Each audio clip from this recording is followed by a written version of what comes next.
One of the reasons given for John Kerry's loss in the 2004 presidential elections was the effectiveness of the swift boat campaign that was waged against him. But he wasn't the only Vietnam War hero to have his patriotism questioned during the Bush years.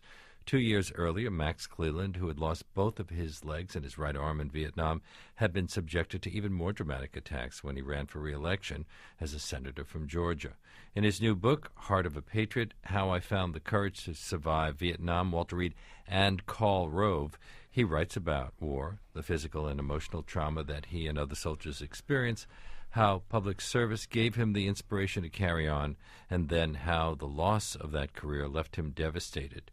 It's published by Simon & Schuster, and I'm very pleased that it brings Max Cleland to our show today. Hello. Thank you, Leonard. It's an honor to be here with all of your listeners. And when I was a young lieutenant out at Fort Monmouth in 1966, I never thought I'd ever be on WNYC here in New York. Wow, this is big league. This is big time. Bob Dole used to go to Brooklyn College and during World War II, and he said he listened to us as well. Well, of course, I wasn't on the air at that time. Your book opens with a letter to veterans. Why start that way? Because I am one, and I have been wounded in war, and we have 2 wars going on now, at least 2 wars, in Iraq and Afghanistan. And they have been going on now for, come next year, about 8 years. So now we have so many veterans and their families wounded by war. So I start the book with an open letter to veterans that basically says you can overcome your wounds in war, but be careful on down the line in your life because things that happen to you, traumatic events, can echo back to the original wounding. And that's happened to you. It has. It's caught you by surprise a number of times. One of the things I think that makes these 2 conflicts even more dramatic than Vietnam is that we have an even higher suicide rate for returning vets. Why do you think that is? Because when you come back from war, you wonder, what the hell was it all about? And if it still continues, you wonder, what the hell was my own role about? I've had all of those thoughts. I came to a point where in the last few years I didn't want to live. I had never come to that point, but I didn't want to live. I didn't try to commit suicide. But this is after you lost the election? That's correct, that I didn't want to live because I saw life so dark and so forlorn. But part of the message of the book is that by the grace of God and the help of good friends, what Gail Sheehy in the book Passages, and certainly Understanding Men's Passages, she writes, we need a team. Nobody goes through this life on their own, ultimately. Well, you quote Ernest Hemingway throughout the book, and he wrote in A Farewell to Arms, "The world breaks everyone, and afterward many are strong at the broken places." And that could have been said about you until you lost the election in 2002? That's correct. It is possible to get strong at the broken places. That was the title of my first book, 1980, in which I overcame the massive physical wounds of losing both my legs and my right arm.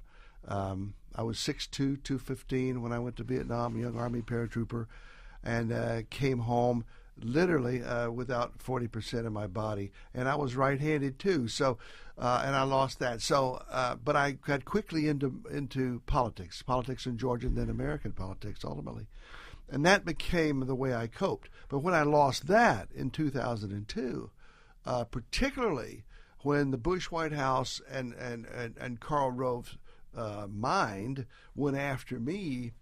By turning the tables in American politics, and instead of putting your best foot forward, you tried to drive up your opposition's negatives, and you went after even their military service and tried to capture the role of patriot for yourself, even when the guy that I was running against had never served. Then after I lost, I said, what the hell?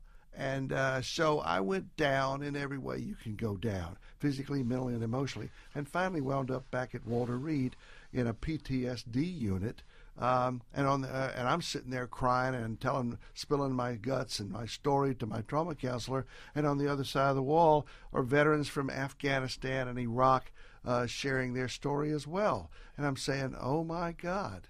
And this is at a time when Walter Reed, or right before Walter Reed makes all the newspaper headlines for having gone into serious decline. You'd been at Walter Reed after you came back from Vietnam. Right. Had it gone into that kind of decline? Yes. My trauma counselor told me just months before the Washington Post story broke that there was 1,000 Afghan and Iraq veterans ill-housed and ill-taken care of at Walter Reed. And she said, we are drowning in war. The cost of the Iraq war with the sideline of Afghanistan, which is now front and center, by the way, as it should have been, and going after Al-Qaeda is what we ought to be focusing on now. But that should have been the focus all along. Instead, we invaded Iraq. And so now we're dealing with the Iraq veterans at Walter Reed, and the cost of war was not what the Bush administration wanted the public to see or hear about. Now, you mentioned the disillusionment that soldiers feel when they return home. We heard after Vietnam that civilians couldn't really appreciate the sacrifices that they'd made. In your case, it's pretty obvious the sacrifice you made. You're in a wheelchair, you don't have your right arm, and you don't have your legs. Right. So people must have understood that you had made a major sacrifice. That is correct. However, I find that the deepest wounds of war are those that are not visible. And that's so much of what we're dealing with here. Is that why so many people wind up on drugs and living and becoming homeless? There's really, it's called post-traumatic stress disorder, and we didn't really recognize that until I became head of the VA in 1978. The psychiatrist said, yes, there is something called PTSD, and it should be compensated. It should be found and compensated. And then in 1980, we put together the Vet Center program to deal with the emotional aftermath of war. It was then for the Vietnam veteran and his families. Now it's available certainly to all veterans, certainly those families dealing with the emotional aftermath of war from Iraq and Afghanistan. But yes, the hidden wounds of war are the most devastating, and they're the ones that are silent. They're the ones that can reach up and grab you, even if you don't have shrapnel or a missing limb.